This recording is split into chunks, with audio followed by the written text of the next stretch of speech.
Assalamualaikum teman-teman. Perkenalkan nama saya Anasya Sawaria Kaisar Majid, kelas 1 reguler A di sekolah PKBM Generasi Juara.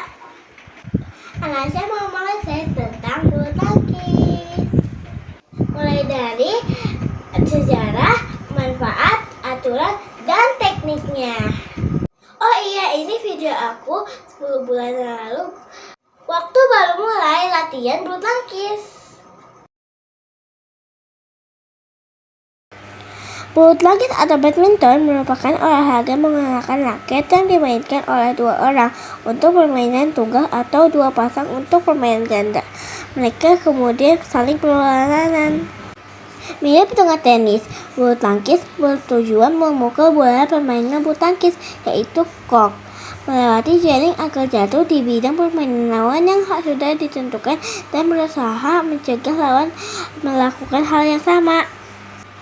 Ada yang bilang olahraga ini berasal dari Mesir kuno 2000 tahun yang lalu, tapi ada yang bilang juga dari Cina atau India dan berkembang Inggris di tahun 1893.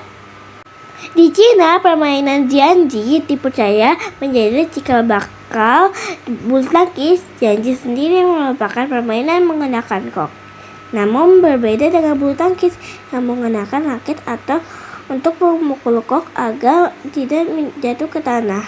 Jianji justru menggunakan kaki untuk menjaga kok agar tidak jatuh. Kendati banyak sumber menyebut asal-usul bulu tangkis dari Mesir, Cina, hingga India, namun sejarah mencatat bulu tangkis yang kini populer berasal dari Inggris.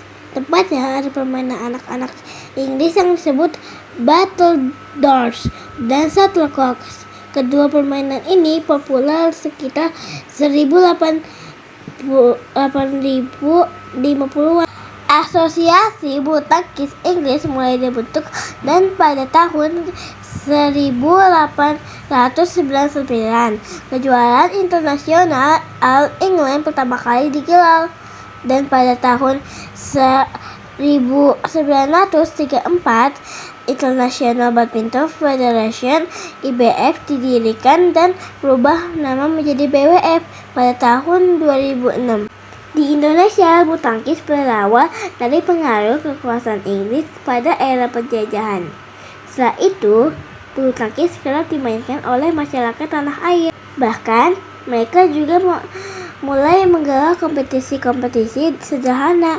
Namun, para tokoh bulu tangkis kemudian menggelar kongres dan membentuk Persatuan Olahraga Indonesia (PORI).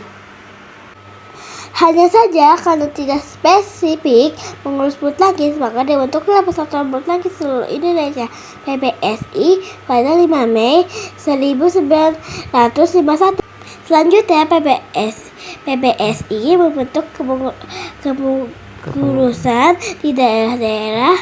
Hingga saat ini permainan ini menjadi populer dan digemari masyarakat. Manfaat bulu tangkis. Yang pertama, 1. Menjaga kesehatan tubuh. Permainan bulu tangkis membuat anak harus bergerak, entah itu kaki melompat atau menahan, dan gerakan tangan untuk menangkis pun dapat memperkuat tulang, meningkat kekuatan dan kelenturan otot pada paha, depan betis, paha, belakang, otot lengan, otot punggung, dan otot inti. Selain itu, gerakan pada olahraga bulu tangkis juga dapat memperkuat paru-paru dan mencegah penurun asupan oksigen, mencegah kegemukan, meningkat refleks dan kecepatan anak. 2. Meningkatkan keterampilan sosial. Bermain bulu tangkis akan mempererat ikatan sosial anak dengan teman-temannya.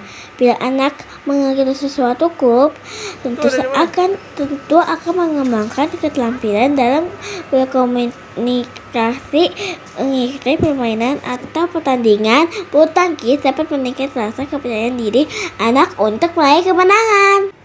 3. Menjaga kesehatan mental. Bulu tangkis adalah salah satu jenis olahraga yang menyenangkan, yang secara tidak langsung mendorong tumbuh kembang anak.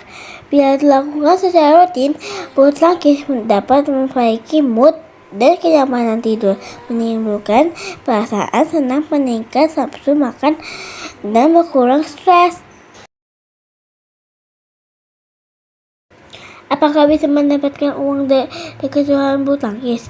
Jawabannya bisa untuk usia anak-anak. Biasanya belum dapat uang, tidak begitu besar, terkadang hanya sertifikat dan piala saja, atau dan ada hadiah, raket, sepatu bulu tangkis. Tapi jika sudah dewasa dan serius menjadi atlet di bulu tangkis, untuk pembulu tangkis yang berada di ranking 10 besar WWF diperkirakan memiliki value kontrak lebih dari 1 miliar dalam 1 tahun. Kemudian untuk para pemain meningkat ke 11 hingga ke 20 dunia bisa memiliki value kontrak sekitar 500 juta per tahun. Itu belum termasuk biaya sponsor lain, misalnya kita jadi brand ambassador semua produk. Atau jika sudah tidak menjadi atlet profesional, mantan atlet juga bisa menjadi pelatih bulu tangkis. Di Indonesia rata-rata gaji pelatih itu UMR dari bahkan bisa mencapai angka 7-10 juta per bulan. Sedangkan jika kita melatih di luar negeri seperti Eropa, Arab, Cina, itu startnya di atas 10 juta, bahkan ada yang 50 juta sebulan.